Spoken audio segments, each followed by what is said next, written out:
Hello and welcome to the Game Theory Podcast. I'm your host, Sam Vecenie. We are presented by The Athletic. Today on the show, it's the man with just the most dulcet tones in podcasting. Just a Stop it.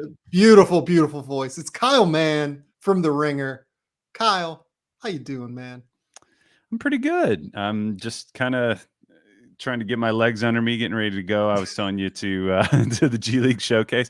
You know, when you're younger and you go on trips and stuff, it's like there's so fewer boxes to check. You know, it's like when I was younger, I could just be like, all right, load the backpack up. Let's go. Let's hit the road tomorrow.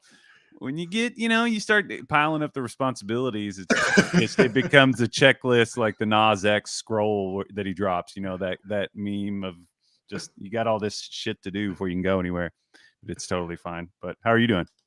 I'm doing well. It's I'm very jealous because the G League Showcase, it's one of probably my three favorite events every year. It's just the best place to go and like get interaction with scouts and with executives. Like so many people show up. Obviously, this year you can go and see the G League Ignite team. I believe there's a global academy there as well. Think that I saw that Tyrese Proctor from over here in Australia is over there. Really interesting prospect who I believe is 2023 draft eligible.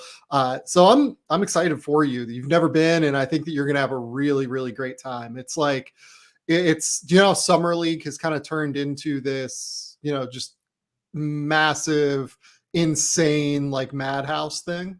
It's bonkers where it was back Yeah. even like 10 years ago and where it is now. Yeah, yes, it's insanity. This is like what it was 10 years ago, basically. Oh, okay. Yeah. It's sort of so much better. Yeah, it's like Summer League back then was sort of like I always compare it to like we had this really cool music festival in Louisville called Forecastle for a while, and it was like the bands that would be there were like the coolest, like really good bands that you'd read about and like the bigger cool publications like Pitchfork and things like that. And there'd be quite a few people there, but then they got bought by the company that owns Bonnaroo, and then the next year it was like it just the sort of progress reminds me of it just became like hugely commercialized, and it just became a totally different event. Because I remember like when I would go to the Summer League in like 2011, 2012, it was like open seating. You could easily sit like front row, and it's like just a totally different game now. Anyway, it's gonna be fun. I'm looking forward to it. Me and Sharks have actually never met in person. We're gonna do some pods, so be fun. That is so great. By the way, please tell the people about what you've got going on with Sharks. You have a new podcast and it's fucking great. And I'm so excited that you get to come on and tell the people about it. Yeah, we're doing a show. We did a version of it last year with me and him and KOC. KOC has his own show now, so Sharks and I are still doing it. It was called Ringer NBA University last year. This year we rebranded it and we're calling it Upside High. So there's some like familiar territory between the things that you're into, the things that I'm into, Sharks is into. It's like players pre NBA players who are sort of in the early years of their NBA careers. I think in the basketball industry, those groups and those teams can feel a little underserviced at times because there are a lot of moving pieces in the NBA. Like there are teams that are trying to jockey and get to that like mid-tier, upper tier area, and it's an exciting time for fans of those teams. That's honestly that can be the most fun time, honestly, if you're in because the stakes are so low. I was seeing it a lot with like Rockets fans, like they had been kind of wandering in the wilderness for a little bit, and they're just like jazzed about. So pumped. I know they're very active. I was like, I haven't heard from you guys in a while. Just like super excited about Jalen Green and Şengün and that whole cast of characters. But that's the show we're doing. We're doing it weekly, and it's on the Ringer NBA feed. So come check it out. I love it so much. Rockets fans are fucking crazy now. Like they're crazier than they were when they were competing for a title because they like feel a sense of ownership over the kids. And I love it. Like it's so great. Like I am so excited for Rockets fans. Like I love that front office. Like, look, everyone knows, Cole Zwicker used to be a significant part of this show, works for the Houston Rockets now. I have a soft spot in my heart for the Houston Rockets because of that. But like, oh my God, it's just they're on one though. Like they are losing their minds every time Alper and Şengün does something. They are just losing their minds. Yeah, and rightfully so. Have a good time. I think that you're right about the ownership part of it. It's like just the sky is your optimism is just boundless at that point. I've talked with like Tyler Parker is a guy that works with the Ringer a lot, but he's a big Oklahoma City guy, and we talk a lot about people have chided them for being a doormat and doing the process thing, doing the long term tank it, bank it kind of thing. And I don't know if anybody said that yet. Maybe I just coined that. Tank it and bank it. I love it. But he was just describing how people are like thinking of it from the outside, like it's some miserable situation. And it's like OKC fans are like remarkably chipper if you talk to them like for their situation, like they're very cool about it. They're like, yeah, we like these guys, but that's like a fun place to be because the expectations haven't set in, and expectations can be like the death of joy as a fan. I mean, I know that as a Kentucky person for sure. Well, like look at Philadelphia 76ers fans. Like, do you remember the old episodes of The Rights to Ricky Sanchez with Spike and Mike Levin? Like those episodes were so fun. They were so excited to be there. Like they were so enthusiastic about the process, and everyone like in the mainstream media would talk down to them, but they were so pumped about the whole thing. And now like you listen to their show and God, I love Mike. Like I genuinely love Mike. I love Spike. Like I love those guys so much. And you listen to their show and there's such a just sense of misery in their voice every time that they talk about this team, because there's just a pall hanging over the whole thing. Because, and look, this is the Ben Simmons scenario. Not every team goes through this, but even like after the Jimmy Butler season, there was a sense of sadness. I mean, gnashing of teeth for sure. Well, I think that you and our football experience is probably reversed, or they like mirror each other, because you are an Ohio State guy. And I'd imagine like Ohio State fans are pretty intense. They're a lot like Kentucky basketball fans. Oh, like, we expect this. If we don't get this every year, we're going to be really unhappy. Whereas Kentucky, we're like 8 wins. Holy shit, man. Amazing. We're so happy. That's why. And it's just kind of a funny thing as a fan. So I don't know. I don't blame those people for enjoying themselves. Sixers fans are hysterical. Who would you say, like, I was going to ask you this. What fan base have you like pissed off the most that's like lingered, and they've have you had a group of fans that have come after you for like a specific thing that you can recall in the past? Oh, this year, I mean, look, there's one every year, I would say. This year it's definitely Raptors fans for not being as high on Scotty Barnes as I was on Jalen Suggs. Raptors fans are a special breed of sensitivity, and I love them. Like, look, it's all in fun, and like I totally like take it as a fun deal. We definitely just kind of mess around a little bit. Mm-hmm. But man, like I loved Scotty Barnes last year, and I think I was the only person that had him like in the top 8 like the entire season. You and I talked about Scotty Barnes so much. Like I had him up there. We both, loved him the whole year. And now they act like, because I said that he wasn't going to have success scoring the basketball early in his career, and he has, they act like I hated him the whole time. And it's just like, oh my God, guys, come on. Like this is not it. Well, there's no nuance to it, Like I had Cade number 1, and it was like, but since I didn't have Mobley number 1, it's like it's a binary situation. Like I had Mobley number 2, but because I didn't have him number 1, means I didn't like Mobley. But no, I know what you mean. And it's weird that, to me, it's kind of odd that like being up on Scotty would be like a hot take. Like he had been highly rated all the way through the process, all the way through, through to the NBA level. So, but I don't know. I'd say that ironically, or just kind of coincidentally, the group I heard it the most from was, I did a video on Embiid last fall when the Sixers were like 27, and they had some crazy great record to start the year. And I still, when I made their video and I was kind of doing the outlook on their team, I was just like, still probably need to trade Ben Simmons. And oh my God, Oh my God. It was just like nonstop. I had to mute it. Like I stopped reading the comments on YouTube. But I did want to kind of go back to that video recently and just like pop in and be like, hey, what's up? Remember that? So like Anyway. as someone who's on YouTube as much as you are, because you started there, like I've just started doing YouTube more regularly now, and I'm like diving in and trying to learn more about it. Like I'm still navigating my feelings on the YouTube comment sections. Mm, They haven't gotten too crazy yet because I only have like 900 subscribers, but I have some concerns on how that's going to get, yeah. and it's going to be very interesting to track going forward. I want to real quick before we get into what we actually wanted to talk about. I want to pitch you my favorite Ben Simmons deal that I think could happen, Ooh. Okay. and I want you to yell at me in terms of why it's a bad idea for everyone involved. Okay.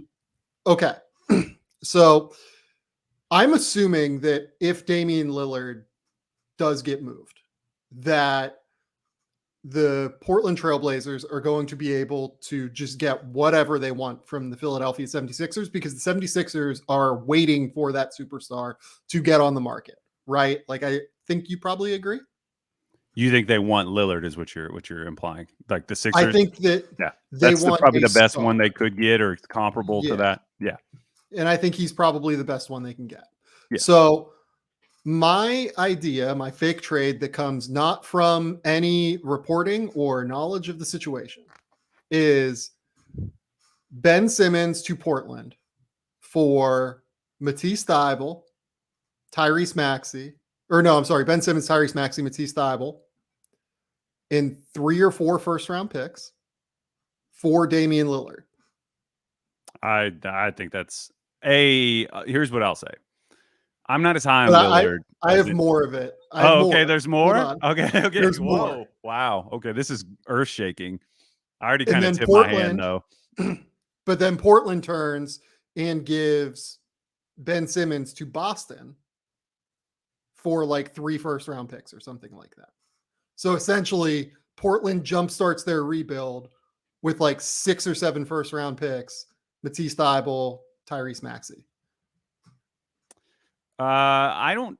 I'll say something that I don't think I've ever really said publicly. I've talked with my basketball friends about this here and there. I'm not as high on Dame as other people are. So I would not make him the highest paid player in the NBA. I know that might be, every franchise kind of has their reasons for. Not every franchise is the same. Some franchises have to overpay. We know that. We've seen that. Right. For Portland, they may be in the position to do that. I just don't know. I would just kind of I would grimace to do that if I was Philly. It just seems like a lot. That seems like too much for me. Just for him. But now I don't know. I mean, like what would you have? You said Maxey was in there too? I You had said Ben Simmons, Maxey, Thybulle, 3 first round picks. Do you think they'll part with Maxey in that? Are they going to part with Maxey in this deal because I don't he's know. been better this year? So I don't know. He's kind of doing what we expected him to do. Right. I don't know. I'd be interested to see what they project like a Simmons or an Embiid Lillard offense would look like, because neither one of those guys lean playmaking. Do you think that there would be enough drink stirring in that offense for them to have sort of fluidity? Because I guess it's kind of similar to Brooklyn, but Right. Harden and Kyrie and Durant are all great ISO scores, but they're also pretty good passers too. Yeah. Embiid's a pretty good passer. I don't know that I agree with people that he's a great passer. Like he's like a primary identified double kind of thing. He's not like an elite playmaker type, but I don't know. I just have a hard time rejecting the Lillard Embiid dynamic. You see what I'm saying? Like in terms of No, I agree to an extent. Like I think that it's not necessarily the ideal fit. Like they're still going to struggle to throw entry passes to Joel Embiid like on the block, which is something that is an issue for them currently. But more than anything, what they need is they need a guy at the end of games in fourth quarters who can get a bucket. Like I think that let's say this: would you do Ben Simmons and Maxey with like 3 or 4 first round picks for Damian Lillard? Yeah, I assume they wouldn't. I don't know what the contracts would work out. I assume you couldn't do Simmons and Thibault with the picks. You'd have to do. Would you have to do Simmons and Maxey? Just and this isn't a Kentucky thing. I mean, I'm not like just trying to keep Maxey because No, I I like him love for Maxey Kentucky. too. I think he's Yeah, great, yeah, actually. Yeah. yeah. I just have a hard time with it. Like, I don't. What are you left with if you move all those guys too? It's like you talk about getting to the end of games. It's like you got to kind of be there. Um, I don't know, So man. you're It's left in that scenario with Tobias Harris, Joel Embiid, Seth Curry, Damian Lillard. I mean, what do we want to say? Like, play with Korkmaz, Shake Milton. If they keep Thibault, then that's like an interesting move. Like, let's say that they decide, hey, we need to keep Matisse in this deal, and it's just Simmons and Maxey. well. Thibault then becomes like a pretty interesting closer for them. Hmm. Yeah, and obviously defensively, you want to keep him around. Yeah, when you said it out loud there, I mean, you're looking at Seth, Shake, Tobias, Joel. That's a pretty damn good offensive. Yeah. I mean, two way. Yeah, that's a pretty good team. I don't know. Have you heard? Is that the? Have you heard a trade that you like similarly to that, or is that the best? What's the best one you've heard? I So don't know. that's the best one that like I've been able to come up with is, and because I really like the idea of Portland being able to move Simmons, because I worry that Simmons like would make Portland too good to where they wouldn't be able to tank Hmm. immediately, and I think that the best thing for them would probably to not be as good as possible early on. Like I think they could get stuck in the middle pretty easily with Ben Simmons, and if they decide to keep CJ McCollum and those guys. So like I would like to move Simmons then to Boston or something like that, because I think Simmons would be perfect in Boston because there are two primary scorers already. He'd be the kind of unselfish playmaker that I think would act as Yeah. connective tissue for Jaylen Brown and Jason Tatum. Uh, and again, like if I'm Portland, then I'm restarting my rebuild. I've essentially gotten 6 first round picks, Tyrese Maxey, and something else for Damian Lillard, which is about what Paul George got. Yeah, I mean, Simmons in Boston is very interesting. I know this is something Sharks and I have talked a lot about on our show recently, is the idea of the connective playmaker and that like style of having two wings. Or we were talking specifically about Lonzo fitting with Levine and DeRozan, and that's Yep. not terribly dissimilar from like putting Simmons. Of course, Simmons gives you a different defensive boost, Right. and then and Boston could use that. That's very interesting. I guess the question is like, does the first part of the deal work? I don't know. I'm skeptical. But again, like I said, it's not But popular with like NBA Real Hooper Twitter. But I'm not as much of a Dame guy. I've never really have been. But I mean, where do you put Dame in the hierarchy of the NBA? Do you think he's like a top 12 player, a top 20 player? Like, where are you on him? We haven't gone through and done like our actual rankings. I'd say he's probably closer to. I mean, don't quote me and come like crucify me for this, but I'd probably put him in that like 12 to 20 range. I would imagine. Mm, I wouldn't have him top 10. I wouldn't say. There's just too many like two-way players and like really efficient score creators that I would put above him. Just because he leans so heavily on the shot making. Now he's a great player. I guess I don't want to like go too crazy here and just be like I think he stinks or something. It's just I don't necessarily have him in that top level of like score gravity flippers that can do both efficiently. So and also play great defense. So yeah, it's interesting. Like, would you rather have him or Paul George? I mean, I think Paul George is an infinitely better player. But is he clutch? That's the thing. It's just like Yeah. we've seen Paul shrink in these situations. It's like Dame doesn't shrink, but I mean Paul Dame can gets be. better in these situations. He does. Yeah, I mean in terms of just like intensely, you want to just talk about tough shot making in big games when the schematic stuff breaks down. Dame is, he's on another tier. Like in that sense, he's at the top. But I mean, Paul George. I mean, I think he's one of the best players in the world. Honestly, Yeah. I mean, 6'9" guy that can carry like a heavy pick and roll load and can shoot threes at volume efficiently. I mean, I haven't looked at his number. I wouldn't be surprised if it's higher than Dame. He's I mean, I just think Paul George is a fantastic player. If you remove all the kind of negative narrative stuff that's surrounded PG, I don't know. It's a totally different story. That stuff has really kind of watered down his legacy for how special he is. Yeah. which is a shame, honestly. Yeah. No, Paul George is like a Hall of Fame basketball player, and I feel like he's not talked about in that way, and it's very frustrating. I completely agree with you. The thing is that, like, I don't know if I can trust him in clutch time, and I can definitely trust Dame in clutch time. That's why I like Paul George best next to Kawhi. I think, though, that what the Sixers need more than anything is the guy that they can put next to Joel in clutch time to go get a shot. And that's why I'm kind of thinking, okay, if I'm the Sixers, like Dame, I mean, realistically, who's the best guy they're going to get for Ben Simmons is what it comes down to, right? Like, I don't think they're getting Jaylen Brown. I don't think they're getting Shea. I don't think they're getting like Bradley Beal, And because it seems like that's not going to happen, right? they I'd could rather have have had Damian Shea, Lillard than which is Bradley Beal anyway. they could have had Shea, which is pretty funny back just recently. But I think when you put it that way, when you contextualize it that way, if he's next to Embiid, he's not so much a load bearing piece, like like he is in Portland. Right. Since Embiid is just this like planetary force in the mid range and in the post. So I mean, I think that's a good way to put it. I mean, I could see why they would do it. I guess maybe I'm kind of talking myself into sort of a middle ground where I would maybe be okay with it. They'd be a hell of a team in the East. I mean, they would be. Yeah. I guess it would kind of come down to: do you think that they could beat like a full strength Brooklyn, a full strength Milwaukee? Do you think they could beat either one of those teams in a series? I don't know, but I feel like with Embiid, you have to try at the end of the day, right? The Like, clock's ticking. That's it. The other thing. yeah. Like you kind of have to just go for it at the end of the day. And their best move, I think, is to go for it with Damian Lillard, as opposed to like, and the other thing is you can't waste a season of Joel Embiid's prime either.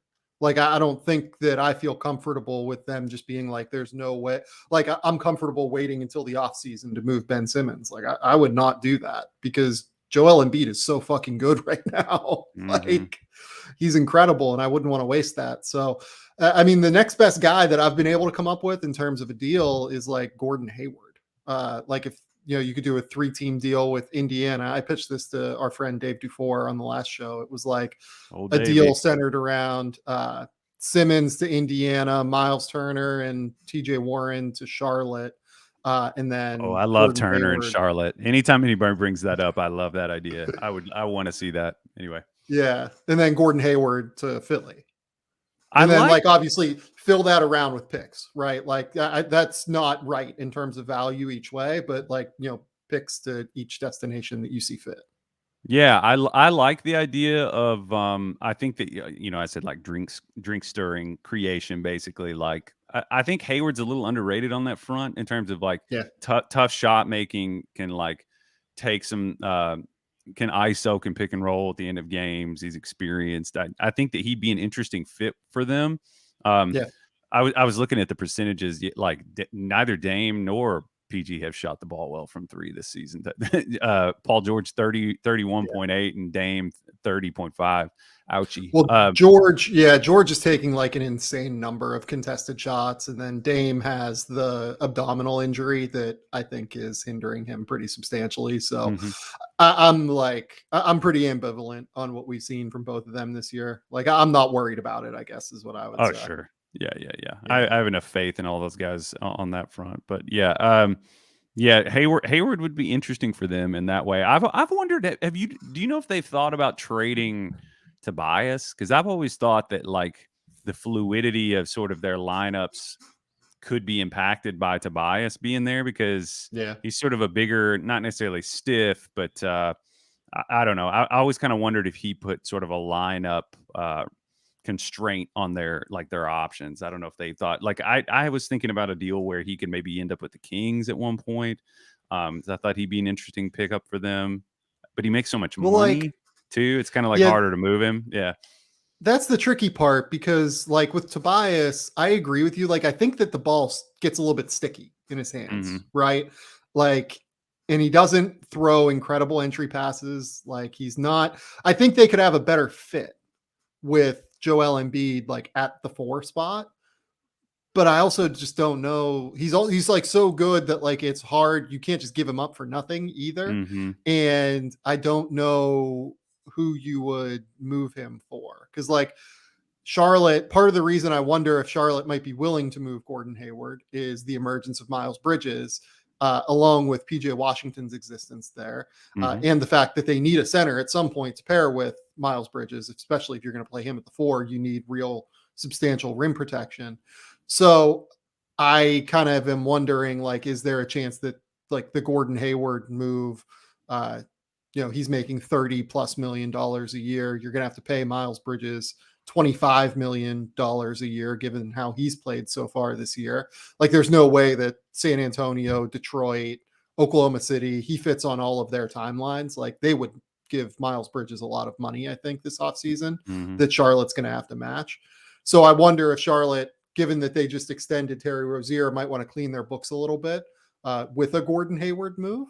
But I don't know. I mean, it's tricky. And like, especially if we're trying to get Gordon Hayward to Philly and, Tobias Harris, like, you can't really do that. He's a 4-man. You can't mix him with Miles Bridges if we're thinking that like that could be an option. I don't know what I think they kind of just have to keep Tobias and, make their move in the backcourt at the end of the day. Yeah. I don't know. And I guess Hayward becomes a little bit more, they bring him in. I don't know if they specifically brought him in for this reason, but he was a nice, I mean, at the beginning of the year this year, like, they were sitting LaMelo in crunch time. So I guess it's been sort of an easing in process with LaMelo to get him to the point where you totally trust him all the time. But he's making good progress on that front. And like you said, the emergence of Miles as a passer, as a guy that can be on ball a little more, that helps you. And, you can kind of Hayward can kind of move on to the next situation. I don't dislike that at all. I think that's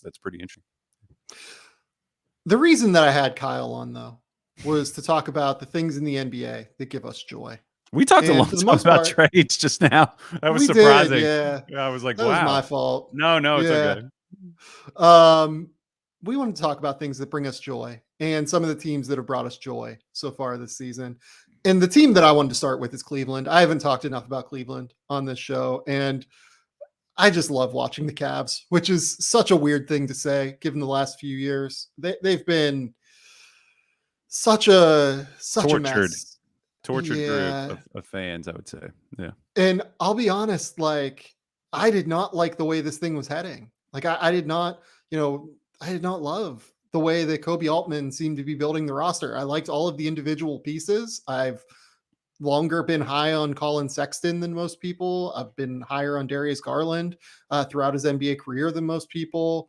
Like, I kind of like Lauri Markkanen a little bit, but I like them all in different places than mixed together on the same roster.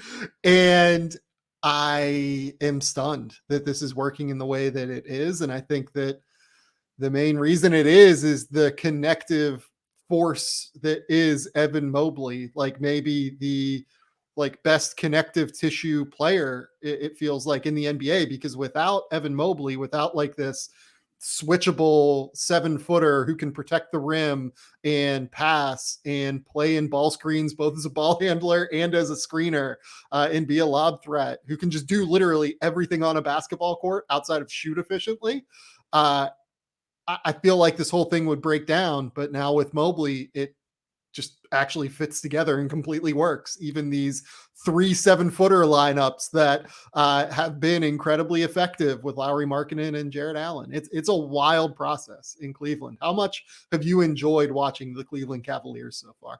I mean, a lot. They've been really a big surprise. Another thing that I think is underrated is the presence of Rubio. I think Rubio is like a pretty remarkably good culture fit and just wise. I mean, he's just and he's become a more efficient shooter, obviously, over the course of his career. He's just a good guy to have around at this stage of your rebuild. But I don't even think you would call it a rebuild anymore, because when you hit it rich the way that they have with Mobley, and Mobley on the defensive end is an umbrella. He's sort of a value raiser for the people around him, because he's not an overly, like, in terms of like what I call like positional wagering. You see some guys, like I saw Matisse Thybulle talking about how it was a quote from Danny Green saying, like, you're a great defender, but your gambling is something that is putting you in a bad position a lot.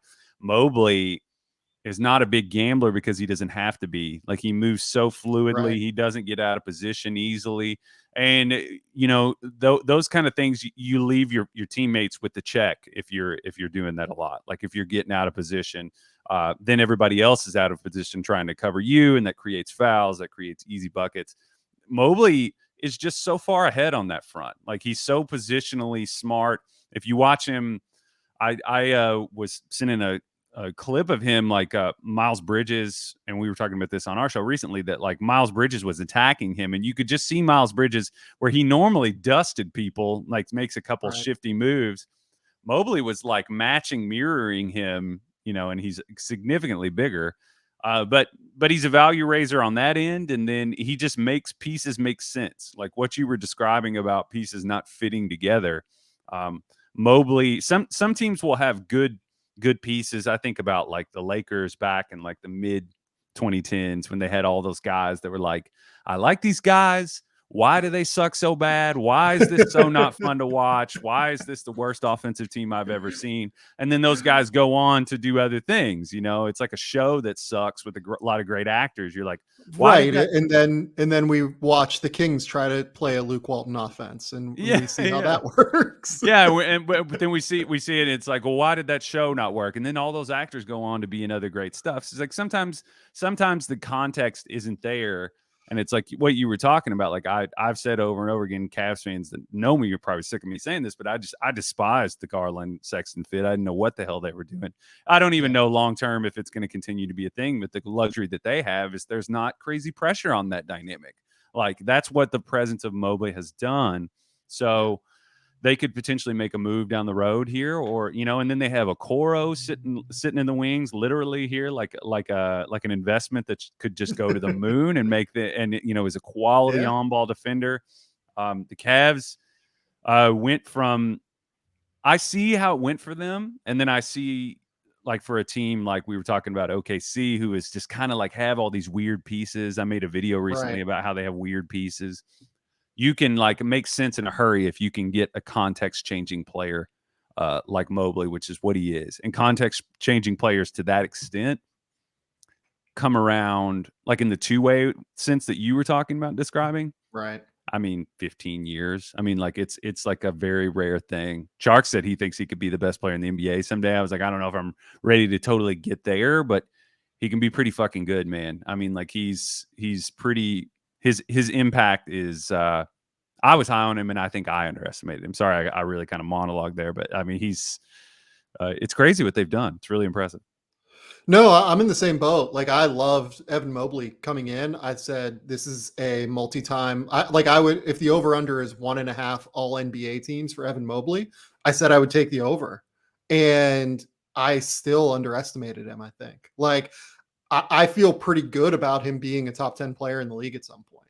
Yeah. And I don't know that I felt that way coming into his collegiate career, which is wild. Like the level to which he has made problems go away for Cleveland is insane. Like, look, I'll ask you this question. I mean, I personally would still take Cade Cunningham at number 1 in a 2021 redraft, because I think it's just so hard to find guys that can be efficient, heliocentric offensive players. And oh, by the way, in the case of Cade Cunningham, like he can be heliocentric while still playing like an unselfish brand of like heliocentric basketball, because he moves the ball so quickly when he sees like a headman pass out in transition or a ball reversal to like a wide open Sadiq Bey, right? Like it's just so natural for him. I think it's hard to find guys that have that level of unselfishness while still being able to take on such an incredible usage and be a high level defender and everything. Mm-hmm. So I would still take Cade Cunningham personally at number 1 in the 2021 NBA draft. I mean, there's no question I would take Evan Mobley number 2, but would you take Evan Mobley 1, or would you take Cade at number 1? We had this discussion the other day, and Charks was teasing me that I wasn't ready to admit I was wrong. I was like, no, it's not. It's just that like the results aren't totally in yet either, because Cade had a weird start. Cade had obviously coming off of that ankle injury, he was getting his legs under Right. him, kind of like I am trying to go on a trip as a lame old guy. But like Cade, I think the hesitation for me is that line between Helio, like what you were talking about, because truly Helio players are like they can flip the switch and totally go heavy volume.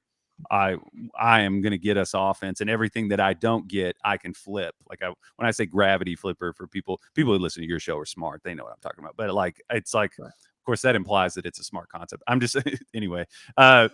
It's not. It's a pretty basic thing. It's like if you can, the best players in the world either can like slash your throat with their scoring, and then if you load up and stop them, they can punish you. I think Jokic is one of the best examples of all time of this that we're Right. seeing right now. Yeah. But I don't know that Cade, and I always kind of felt this way about Cade, as high as I was on him and have been and remain on him, I don't know that he has that even like Luka quality of like, I'm gonna like destroy you tonight. I don't know that he has the appetite for it. Like, Oh, interesting. is he Really? is he an offensive one, like truly at the highest level? I feel like he probably, but he's so malleable.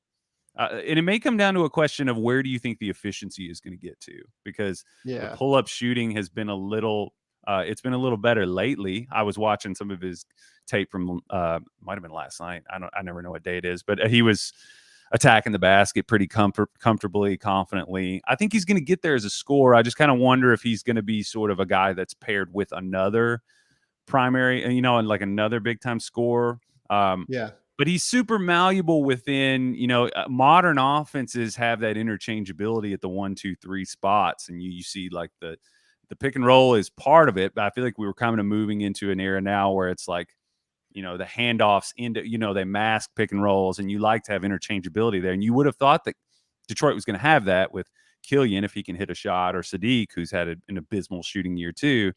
All Right. those things have been hard on Cade. I guess the question for me, like you were saying, Helio, I'm not totally sure, but I'm also not totally sure. I'm still holding. I'm staying put like you. I still have Cade number one. I do, because I think he's going to be a fantastic player. And what a draft, that we have Yeah, totally. this much talent coming to the league. So I'm pretty close to where you are. Honestly, I'm not ready to move on it, and that is with like utmost respect for Mobley.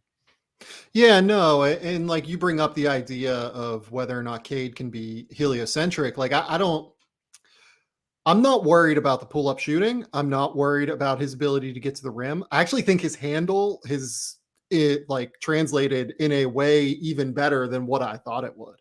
And this comes from someone who was as high on Cade as I was. Like I think his handle has translated in every way. Really, the thing is just pull-up shooting, and the pull-up shooting has improved, I think, as his ankle has gotten more comfortable and healthy. Because I mean, God, like I'm sure you've gone and tried to like even shoot a basketball with a sprained ankle, right? Like it's fucking impossible, Yeah. right? I mean, the fact that he started so poorly as a shooter, like I'm not that worried about it, I guess. And he's 20, and there's so much upside for him as a shooter just due to his natural touch level that it's hard for me to look at him and go, I'm worried about his scoring ability.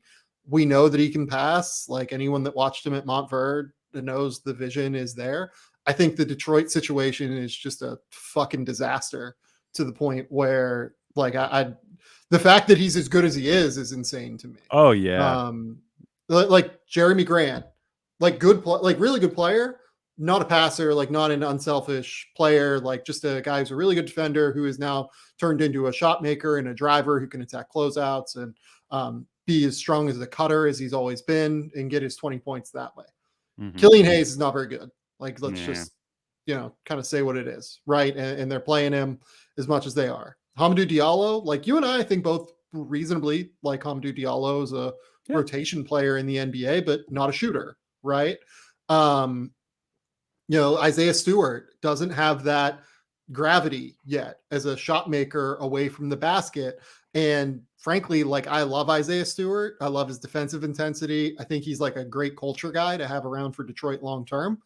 He does just kind of take up a lot of space on Yeah. offense right now. Um, I think he's it's he's probably like your seventh guy. Like I think he's like a guy that comes yeah, in like I don't know, and a point that I heard somebody make that I agree with is that like he's a tough fit for the template of what Cade is. You really yeah, really want a vertical spacer. That's the tough thing about Detroit is like you're absolutely right. It's just like they're making it. The thing about like the measured efficiencies, like in the advanced stuff, when you go back and watch, is like you'll look at it and be like, Jesus Christ, Cade is like super efficient. But if you go and watch, it's that stuff is all measured by what your teammates do. So Right. Detroit is like historically bad shooting the ball. They are, and Yep. they're not helping him out at all. He leaves like a lot of assists on the table, not by his own doing. And then like we said, like the vertical spacing, things like that.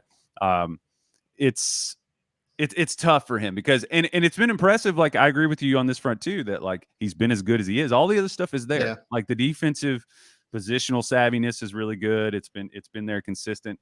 And the more he gets efficient, I don't think we've even scratched the surface, like in terms of like his playmaking, the stuff I've seen at I the don't other either. levels. Like we're just not there I yet know. because the scoring hasn't quite gotten there yet. And when it does, I think we'll start to see more of that stuff because he stretches he utilizes the entire width of the floor in a way that I think is going to make some of the people who are a little more cautious about him right now and they're a little hesitant there have been a lot of people who are like eager to be like he's no good, which is just fucking ridiculous, frankly.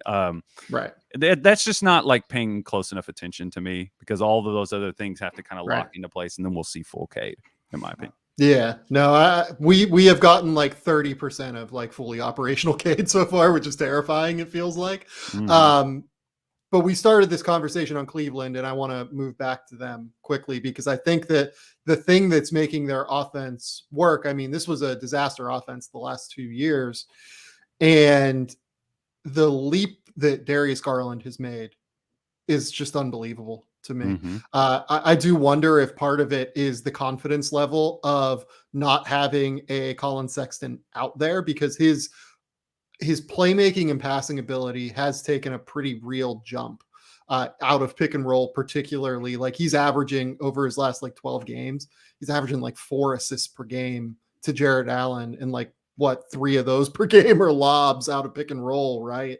I think that he just feels more comfortable and confident out there with Colin not being there. And that I feel bad saying that because like I don't think that's a slight on Colin Sexton necessarily. And the lineups that they had were successful with Colin. Like it's not like this was a bad team. Like they were 7-4 starting Colin Sexton and Darius Garland together. It's not like they're a drastically better team without them. But I think that in particular, Darius Garland has felt more comfortable on the ball, maybe without the presence of Colin Sexton there. I mean, I'm at the point where I don't think Darius Garland is an all-star this year. Like, and Mm-hmm. I'm sorry, I think the Cleveland fans are going to be a little bit upset about that. Like, I think it's pretty hard to make a case for him over like Fred VanVleet, for instance, just Yeah. having like I've dove deep on that. Like I would love to say that I could get Darius Garland onto the All-Star team, but I just kind of can't yet. He's certainly in the top 20, but he's just like not quite there yet. But I am at the point where I'm willing to say like Darius Garland is a future top like 7 point guard in the NBA. Did you see this leap happening? Based off of his first season and a half in the NBA. Depending on when, I mean, I always looking back, my projection on him, I've always been a Garland guy. I mean, I really like guards that can shoot off the bounce and relocate shoot. Like those are the types of players I like. Now I had him projected Right in the range of like high outcome, like Tim Hardaway, and like who's the other one? Jason Terry, like prime Jason Terry, who is like a really great player. Yeah. That's kind of the I mean, range he was I like had. the third best player on a title team, that Yeah, Dallas team. Like, and yeah, that's that real. wasn't even his most like prolific offensive era. I don't think. I think he had a higher peak earlier, but he had some pretty good seasons. That's kind of where I had him. Like a really really fast on ball guy that could play on or off the ball. In terms, that was why I was frustrated with the Sexton thing. I was like, it's not as there's just dissonance there between those two. I know that like some Cleveland people were chiding me for saying that he wasn't always pass first. I always kind of saw him as a leaning scoring a little bit. Like he's a guy that could Yeah. score, but he's really grown in that area. His numbers across the board, like he's been better in pick and roll this year. He's scoring better like at all 3 levels. His assist to usage is up. His usage is up. So I mean, it's just like to me that says flow. Those things say flow. So he's in a situation where, you know, the ball is not sticking as much. I just feel like the overall touch time is like healthier within their offense from what I've been able to tell. And just having two bigs that are both vertical spacers and both are, well, not both. I mean, Jared Allen, not really so much of a floor spacer, but the personnel around him has really helped. I think like it's helped bring out some of the qualities of his game that were there that just needed time to blossom. Um, I was worried about him for a little bit, but I think context is just so massive unless you are a context, like I was describing before, like a Mobley, but those guys Yeah. are rare. You know, those guys just aren't as often. Don't come around as much. He's a guy that needs to plug into something rather than have things plugged into him. You know, but that's okay. He's it's not far off from what I expected, to be honest. And that's not like a victory lap or anything, but I don't know. He's a fantastic player. I've really savored watching him play this year for sure. Yeah, he's one of my favorite guys that I've gotten to watch this year, Darius Garland. This Cavs team, I think, is a legit top 4 seed in the East, maybe top 5 seed. Who would have thought? They are top 7 in both offense and defense right now. They are real. Like I think this is a real legit team. And wait, I'm on a podcast with a person from the Ringer. I have to go. Kyle, turn the camera on. Come on now. Let's talk about this. What's going on? I'm sorry. I'm sorry to Kobe Altman. No, I'm doing a Simmons thing. Come on. Okay. You threw me off for a second. I was like, oh, wait, what? Sorry. No. You can redo that bit if you want. I ruined Sam's bit. Yeah. That's a bad bit. No. I'm sorry to Kobe Altman. Like this is a real thing. Like I thought that they were bad. I thought this is a badly built team. I liked the players. I understood why he was doing it, but man, this is a full scale apology to Kobe Altman. He was right on this. Like, I think he genuinely deserves consideration for NBA Executive of the Year. It is unbelievable what he's done. The Evan Mobley get, like, look, you can say that he fell to them in the draft, but he didn't have to take him. He could have taken Jalen Suggs. He could have taken Scotty Barnes. Not to say that either of those guys are going to be bad, but man, it's Kobe was right in the way that he's built this roster, I think. And that is a testament to them. I think there are a lot of things. I do give him credit. I think he got pretty fortunate based on the players that were there and the needs that they had that they got him. Like even, I mean, I love Cade, but I think Mobley even more specifically was like a perfect fit for what they needed. Because he just like came in and made everything make sense. So yeah, I mean, I give Altman credit because of like the other moves that I was talking about. But you know, even Lowry makes sense. You mentioned him as he was. I've been all over the place with Lowry over the years, man. It's like I loved him when he came in. I was like, this is gonna work. Yeah. And then you get into like just like the dregs of his Bulls days, and it was like, man, of the Jim Boylan era. It was just like, man, it's just not that what I thought was there is maybe not there. And to see him in this situation, and that's another thing that like floor raising players do. They take players that maybe other people had been out on. You saw this a lot with like Steve Nash with the Suns in those years. They would take pieces that maybe other teams had discarded, and they would come to the Suns, and it'd be like, oh, that person like totally makes sense now. Like, what's that all about? That's the power of that type of player, and that's why if you can get a hold of one, you do it. They're the rarest pieces in the NBA, and they're the hardest to get a hold of. And you just hold on to them for dear life. And I'm sure Cleveland's going to. Yeah, I legit thought that Jim Boylan had broken Lauri Markkanen. Maybe like I thought that he just like broke him, like it was just done. And he didn't, and I'm really glad about that. The other team that has given us both an immense amount of joy this season is the Memphis Grizzlies. The Grizzlies are, for me, probably the most. They are legitimately the team I have the most fun watching because they play such an attractive brand of basketball. They play so together, especially when Ja Morant is out there. He's obviously missed some time recently. But that time that he has missed, I think, has moved Jaren Jackson into a more centralized role, which has been interesting to watch in its own right, to be honest. And I love the Memphis Grizzlies. I've thought for a while now that Taylor Jenkins is probably the most underrated coach in the NBA. And I've seen nothing so far this year that makes me think otherwise. Everything that they do seems competent and coherent. All of the players on their roster develop in the way that they should develop. Like Desmond Bane has reached the ceiling of what we thought Desmond Bane would be in season 2 of his career. Dylan Brooks has reached the pinnacle of what we thought Dylan Brooks could reach, if not exceeded that ceiling, given how good he is on defense. Like D'Anthony Melton was not very good in Phoenix and has immediately become a real difference maker off the bench for Memphis. All of these guys, they get better when they go to Memphis. And I think that's a testament to the coaching staff, to the front office. They draft the right kind of guys as well. I love the Memphis Grizzlies just so much. Well, I was curious. You said Apex and kind of the top. Do you think that Bane is there, or do you think that Bane? I'm curious. Bane and Brooks specifically. You think how much more growth plate is there for them? No, I think that there's. I don't know about Brooks. I think Brooks is probably tapped out at this point in terms of where he is. Because like high level defender.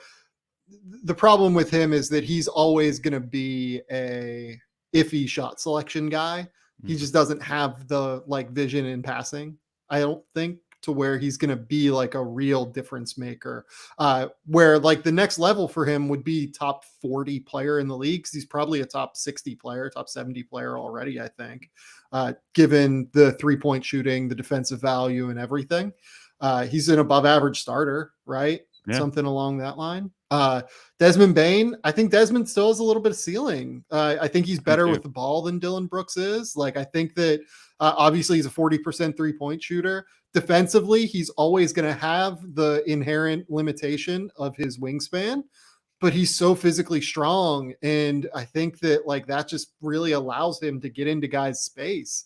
And he's just like an elite character guy again. Like he's going to keep getting better. This is a guy that just works and works and works like crazy. I mean, I think there's more ceiling. Like I think that what we've seen during Ja Morant's absence from him, where he like I think he's averaged like 18 points a game, something along those lines. Like that's probably what his actual ceiling is on a good team. Like when there is a Ja Morant next to him and there is a Jaren Jackson next to him full time and all of that. But I mean, if he hits 18 points a game playing as like a starter next to those guys, that's a fucking incredible piece to have for them. Yeah, it's funny that we were joking about this on Twitter a little bit the other night when he went crazy against, I guess, Dallas is the team, which they love it when Desmond Bane goes crazy against them. It's just epic heartache for them. But and Desmond loves going crazy against them because they passed on him, and he knows that they passed on him. Like he said that in an interview that like the fact that they took Josh Green over him was motivation for him.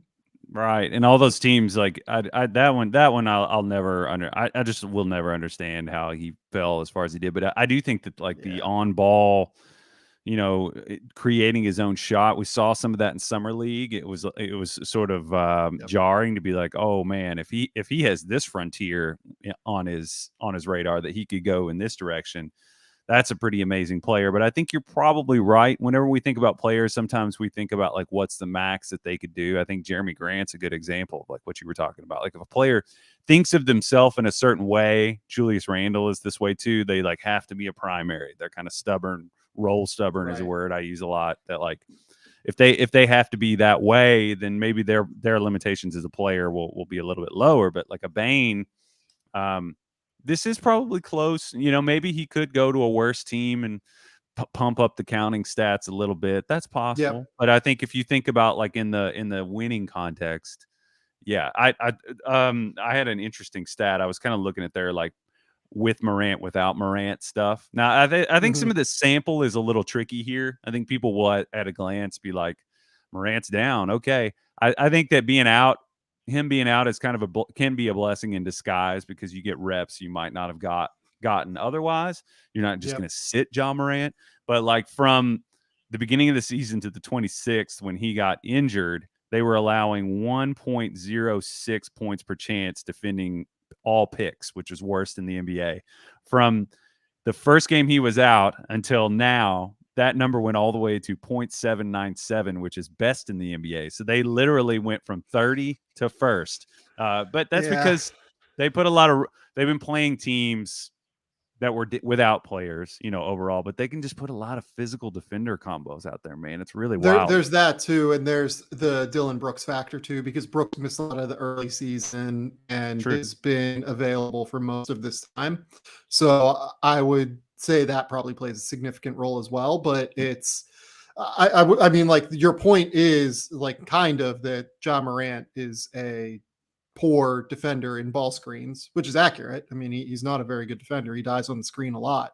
Um, it's hard, I think, for a guy that's that skinny Yeah, and it is. just that small to manage ball screens. But no, you're right. I do think that they look better defensively without Ja Morant to an extent. There are like conditions and caveats. I think that I don't think that don't no one go listen to this and like quote me and say Kyle said like they're better without Kyle Morant. Mann There's so is saying many. that Ja Morant sucks. That's what he's saying. Basketball is a plus minus game, and the gives and the takes, and your philosophy is driven by what you want to give and what you want to take. That's my kind of stance on it. And with Morant out there, you're getting a whole lot to make up for those questions and caveats. And you're right about Dylan Brooks. I mean, like he's getting comfortable again too, and you can kind of see that and getting back into rhythm and stuff. But I think it could end up being a blessing in disguise for Memphis that these guys have gotten a little more run. I'm curious to ask you about two guys that we talked specifically directly about before the draft were Santi Aldamas and Zaire. Yeah, I mean, what he's been out there way more than I ever would have fathomed. I just did not expect to see him out there that much Well, less shooting. I thought they were going to stash him with Gran Canaria, and then he ends up signing. So like, I'm like blown away that he's playing right now. Yeah. I was like, it could happen. I was like, I expect it to be something. I was like, but in time, it was like, no, year one, he's like actually getting minutes and playing. I did not. They just do this. It's great. Yeah. If you have the quality of the organization, you can kind of, yeah. But Zaire's the other one. I mean, I know he's been out with an injury, a little more erratic and wild. I mean, incredibly inefficient, but things we expected. It's not a guarantee. I mean, I'm not selling my stock. I still think that like the point I always make is that like if you think about where Mikal Bridges, I'm not saying this is where he'll end up, but if you think about Mikal Bridges at 18, 19, would you have thought that he would have been what he is at 22, 23? Would have been pretty hard to predict. Zaire's still pretty young. He doesn't create anything for himself. He's basically just an eater, not a chef at all.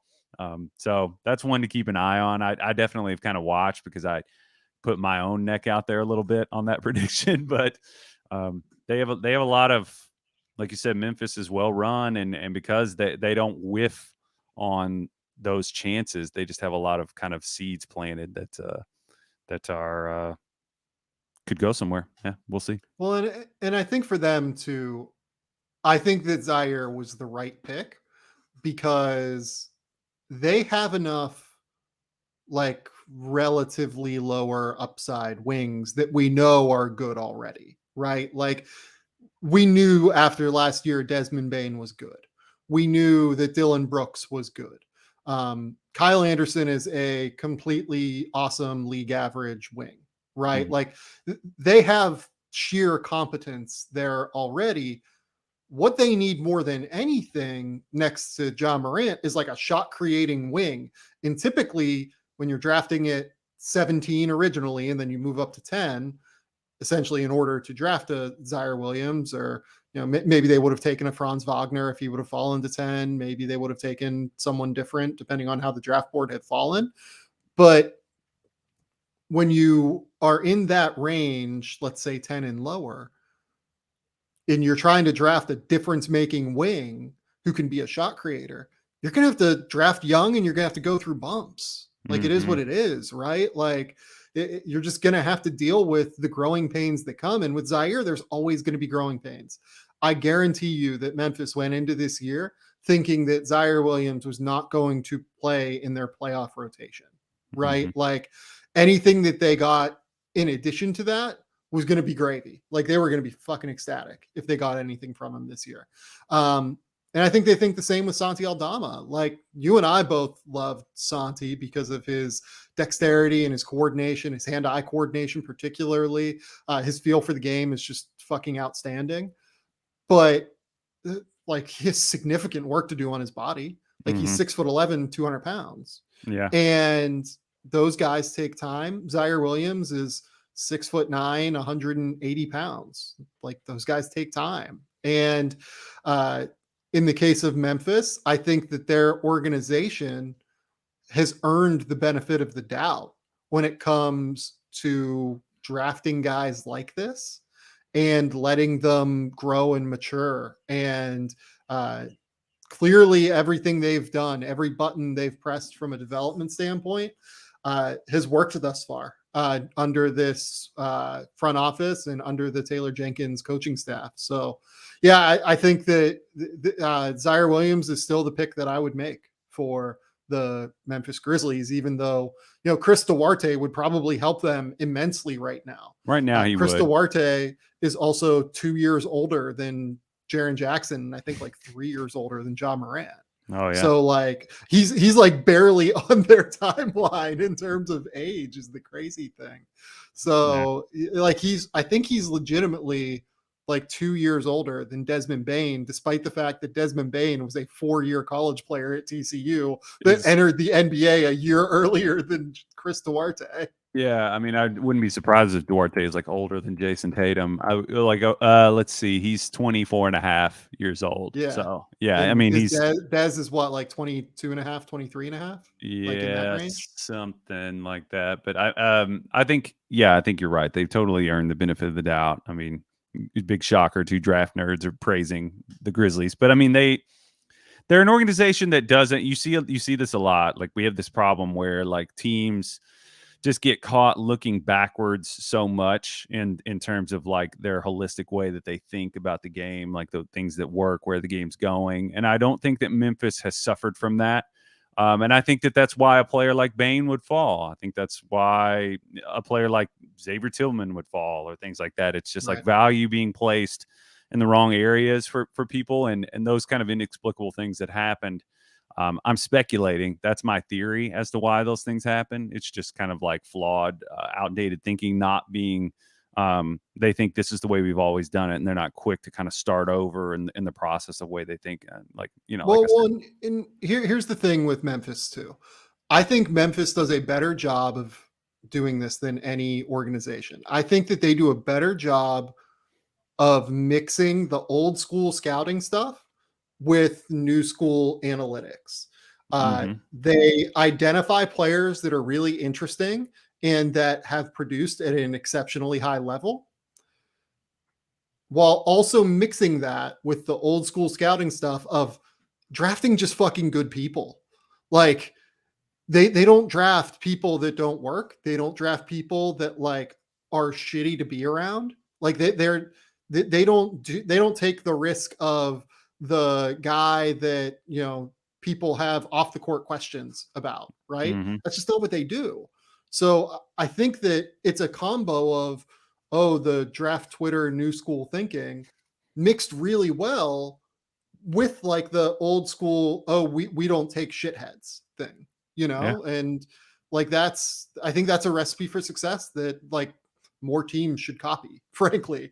Like watch the tape, look at the analytics, mix it all together, and don't take assholes. Like it's not it sounds like an easy formula, and it's not an easy formula. I don't mean it to sound easier than I'm making it sound, but it's I think that they do a great job of really mixing those things together.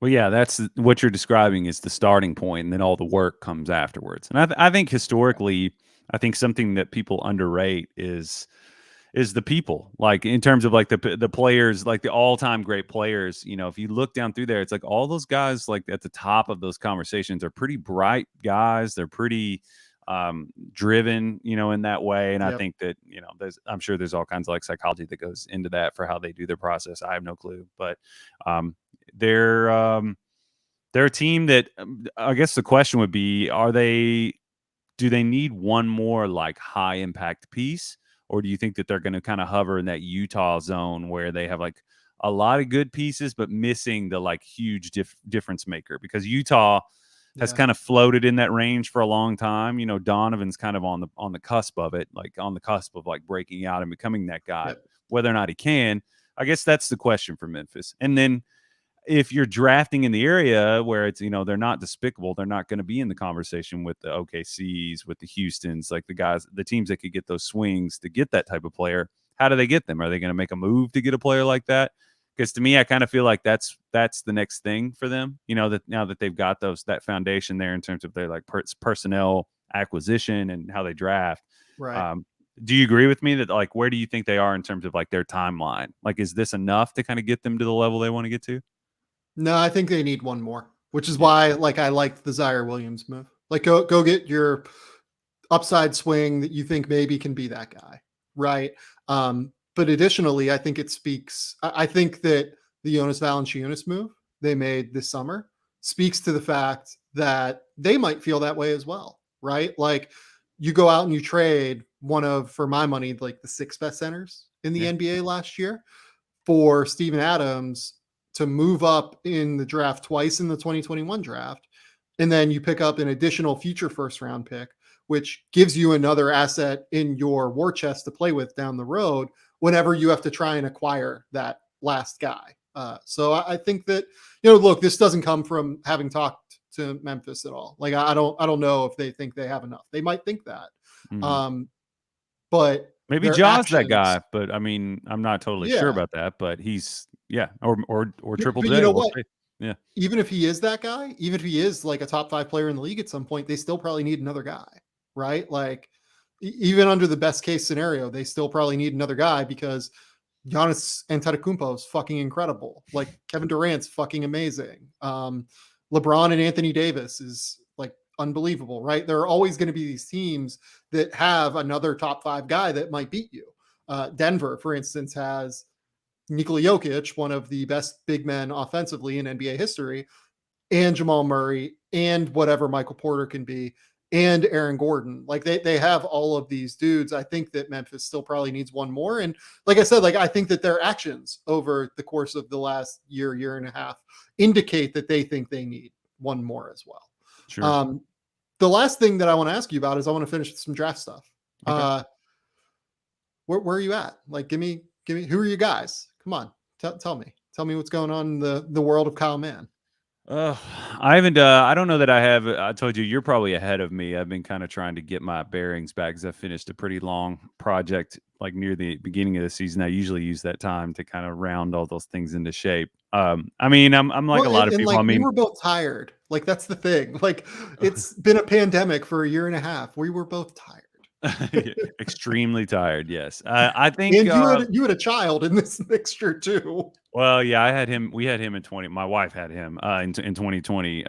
But he's gotten a little easier over time, thankfully. But we're not doing as many of those like sleepless nights. But Yeah. yeah, I mean, like the 2 year, I guess, from like 2019 until the season ended just this past, when the season was over in 2021. I mean, it was like I was telling people it was like the Oregon Trail. Like it literally just felt like when it was over, I was just like, it's over. Holy cow! Like Whew. it was just a lot of grind with the draft and free agency and the 2 seasons and the bubble and then having a kid. It was a lot. I'm not complaining, but then like looking at these guys, um, I don't know. I haven't totally made my mind up about like the top three. I know the kind of consensus names that are being thrown around are obviously Paolo and Chet and Jabari.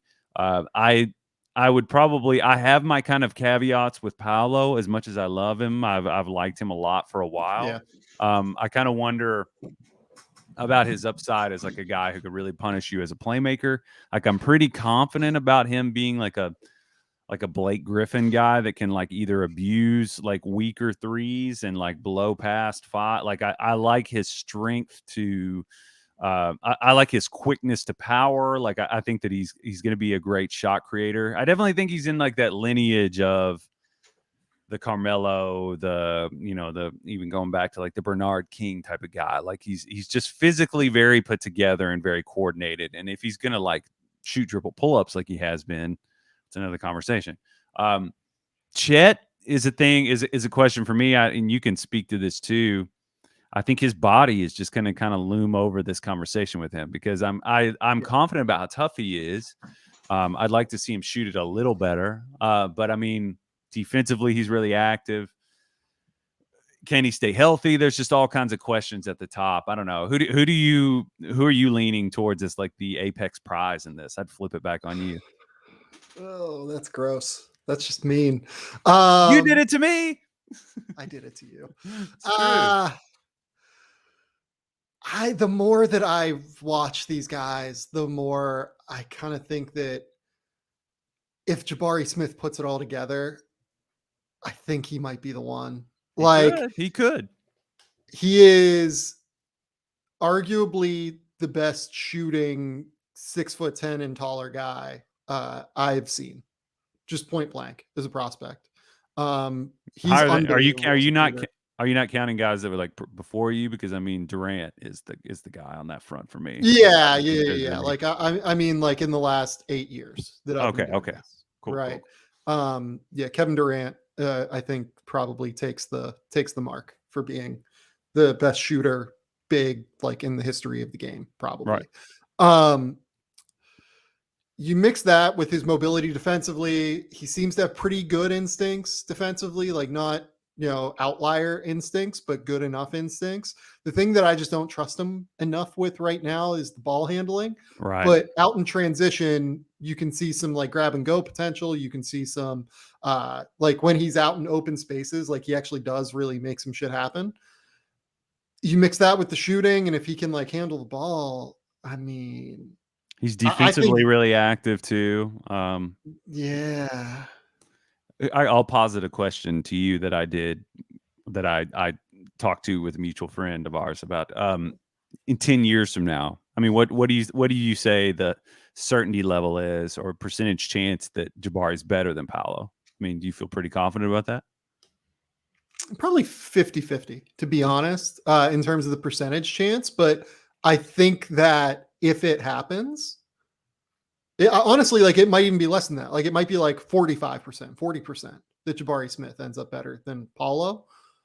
But if it happens with Jabari Smith, like if he does end up better than Paolo, I think he's going to be a lot better than Paolo because of the defensive like activity level, the athleticism, the elite shooting already. Like there are, I said this on a podcast recently, I think it was mine. I think there are some real Paul George-y outcomes with Jabari Smith. The handles will be the key then on that front, because Paul George, pretty great ball handler for his size. And I think you're right. He's a little chaotic. Wasn't when he got in the league though. Yeah, he improved a lot. Yeah, I mean, like if Jabari can get there, I think you're right. He's a little chaotic in space right now. I guess I haven't really dialed in how I feel about him, like in terms of like what is his ceiling as an athlete, like where he is, like is he super elite? Because sometimes I'll be like, he doesn't seem quite as explosive, but he's not a bad athlete at all. He's really easy, fluid, has a lot of elasticity, like in his frame. I like him a lot. I'm in the process. I'm actually going to write about him here coming up about Jabari. So I'm kind of in the process of dialing that in, who I think he is. But he's been entertaining to watch. I just the Paolo Jabari thing is going to be an interesting thing to watch also for the next while. However long. Years upon years. I'd be remiss if I didn't ask you about TyTy, given how often you watch him. I mean, literally, you are a Kentucky basketball fan that lives in Lexington. I mean, well, Louisville, but I'm in. You live in Louisville now. That's enemy territory, but yeah. Nonetheless, give me some TyTy thoughts. I wish he'd take over this team. That's the biggest thought that I have. I have complained to you. I won't be super mean to any particular person because I try not to be. I don't know why they signed Wheeler. He's a good player. I just think that he creates rotation issues for Cal that sort of enable some of Cal's most self-disservice things that are like disservices to himself. No, I Anyway, agree. I think that TyTy's ability to take over this team, and I've thought this from moment one, is going to be sort of dictate the ceiling of this team. But but he's an intriguing prospect. I mean, he's very he had a tough game against Duke in the first game of the year. He got a little overwhelmed in the environment. It seemed like wasn't making shots, but I love his middle game. I'm pretty confident about him being a pull-up shooter at some point. So I mean, Yep. the question is just kind of his frame, similar kind of things too. I think that he has a frame that could get a good deal bigger. Like I think he could get a lot stronger. Whether or not he gets like super heavy, I don't know. I like him. I don't know. Would you have him in the top 10 range? That would be my question for you in terms of TyTy. How high are you on him? How high are you on TyTy? I would have him in the top 10. I think I am higher than most people on him. Like, I think that I'm probably more on the ceiling end of where people have TyTy. Like, I'd probably have him 7 or 8. Like, I'd pretty convincingly have him over like Jaden Hardy right now. Oh yeah, no Um, question. Yeah. yeah, like I'm not a Jaden Hardy guy, really, based off of what I've seen. And you're gonna get to see him up close, so I will be interested to see my text messages this weekend whenever you see Jaden Hardy. Oh yeah. Um, and I feel like Jaden Hardy has become like the whipping boy of this podcast, and I don't mean for that to happen. I apologize because Penny and I often talk about him as a comparison negatively to other players. Oh, In TyTy's case, I thought you meant Anthony no, Hardaway at first. I was like, oh, you and Penny Hardaway talk about it? I forgot about Matt Penny. Anyway. no, Matthew Penny. Yes. Yeah, I mean, in the case of TyTy, I love the way that he processes the game. I love the way that he can handle the ball. I think he's very technically sound there. Uh, I don't love the athleticism, obviously. I think that he separates okay.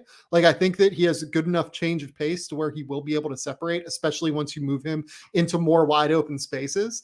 I love the touch. I think he's going to be a pull up shooter. Like, I think that you probably always want him out there with another lead guard.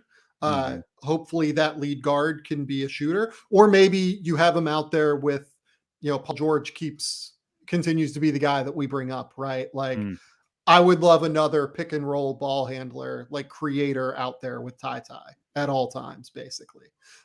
Maybe you can play TyTy at the point if it's like a Paul George at the 3 that is going to be able to create shots. But to me, his game translates at a really high level toward winning situations. Yeah. Like, if you have him as your number 3 guy, that seems phenomenal to me. Like, I'm in.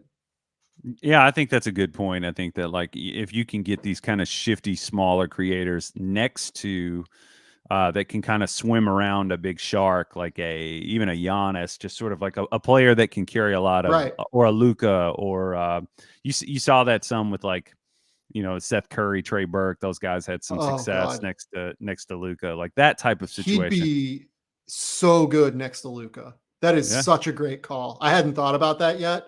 That's a Well, really, you really great described call, it. I just Kyle. said the name. It's like that, but I think your description is appropriate. Yeah, I think, and that's what I think that he need. That's how I think he needs to be used at Kentucky. The problem is, obviously Kentucky doesn't have that type of guy. Nobody really does in college. But I don't know, man. We'll see. It's unfortunate that the Cats and the Buckeyes didn't play each other. We were gonna have more to talk about. I don't know how dialed in you are on them this year, but it's a shame they didn't get to play. I was looking forward to seeing that. Yeah.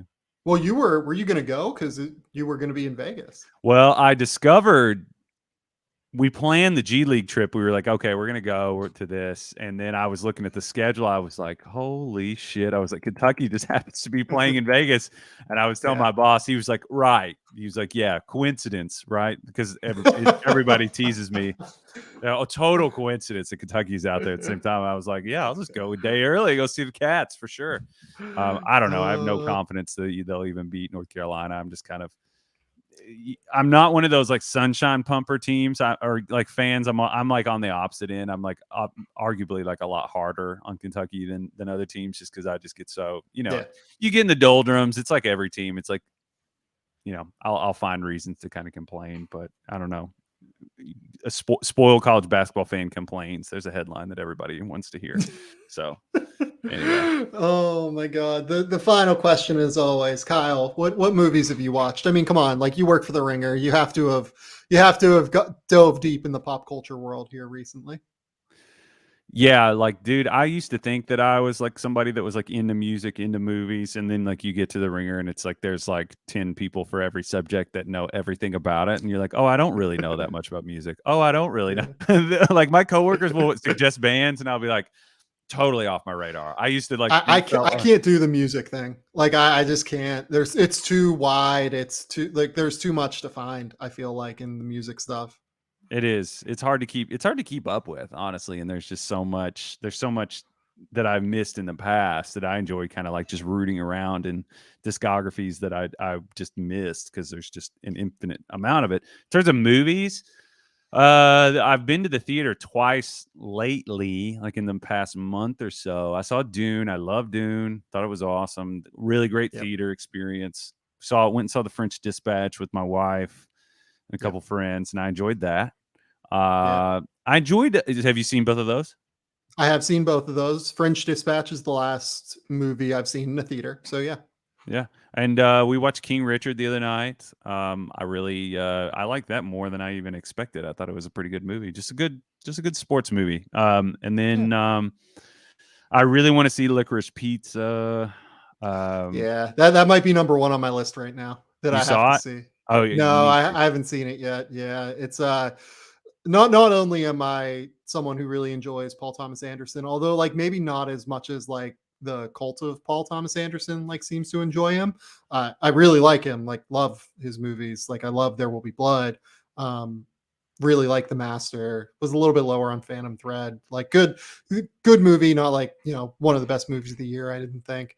Mm. Is as excited as I am about Paul Thomas Anderson, I'm also an enormous Haim fan. Like Oh, I'm very excited to see Alana Haim in this movie as well, because that is one band that I do enjoy substantially. So multiple fronts. I need to see Licorice Pizza. yeah, yeah. I don't know that I'm quite in the like cult like you were describing, but I really, really, really love Paul Thomas Anderson. The Master. The Master's way up there for me. I've kind of Yeah. tried to work clips from The Master into my videos a couple times. Try not to force it, but we're gonna find one. We're gonna find a way to do it here one of these days. Maybe I'll just shoehorn it in there, but You're gonna start putting in clips from There Will Be Blood. Like whenever you give up on a prospect, you give up on Killian Hayes. Finally, it's gonna be like, I've abandoned my boy yeah, from There Will Be Blood. sure. Yeah, we'll think about that one. There was one clip that I was trying to use from the end of the movie but he says the line so softly, but I always found the line like that movie has so many like darkly funny parts in it, but Yeah. when his son comes into his office at the end of the movie and he says, "You're killing us with what you're doing." I always thought that line was really funny. I was like, that could go in a video somewhere. We'll see. Well, I'm always thinking about that stuff.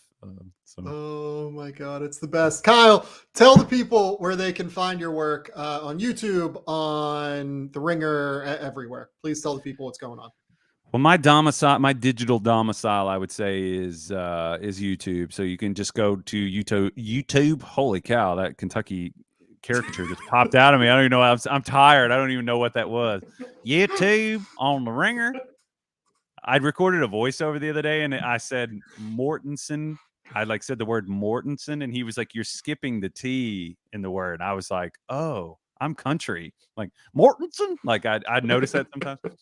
The Uh, only like Southern person at The Ringer, realistically. I think there are some like I know Jason Gallagher was Southern. There's a few of us, but anyway, uh, I don't hide from it. This is like genuinely how I talk. People ask me if I hide my accent. I don't, but yeah, you go on youtube.com/The Ringer. You know how to do that, folks. You're smart. And then the stuff gets posted on The Ringer too. So just go to the YouTube website or theringer.com. You'll see it. And then the podcast.